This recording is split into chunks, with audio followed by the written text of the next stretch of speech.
Curvature's theorem. When we curve a straight line and form an arc, all the non-consecutive points of this line are now closer to each other on the inside of the arc, and therefore the set or line has also had to lose a minimum of dimension.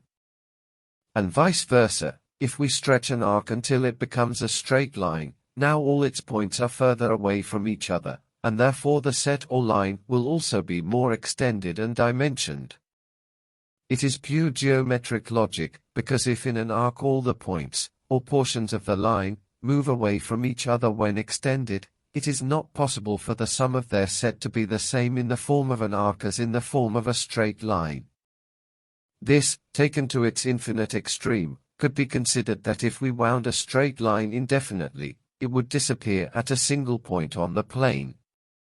For this reason and property, when we add sides of triangles inscribed to the circumference to obtain pi, what we get is a straight line, extended arc, that should slightly exceed the real number pi.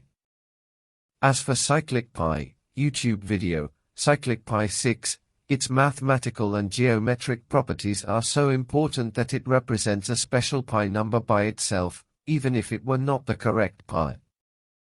Although from my point of view, and precisely because of its properties, it must be the correct number pi. There are many ways and means of extracting the cyclic pi from the geometric figures inscribed or relative to the circumference, through simple and direct formulas, from radius, diameter, inscribed and circumscribed squares, etc., but here we are going to put three simple, easy, and differentiate paths. And they are, that of the special circumference of pi diameter, of the floating point method, and through the golden ratio or phi number. 1. The special circumference of pi diameter is the only circumference for any unit of measurement which complies with the fact that its diameter is pi, its perimeter is pi squared, and which produces or engenders an interior circle of perimeter 2 pi and radius 1, and a circumscribed square of perimeter 8. Well, the cyclic pi number is extracted from the interrelation of these parameters. 2. The floating point method is interesting, because with its way of use the cyclic pi is easily extracted.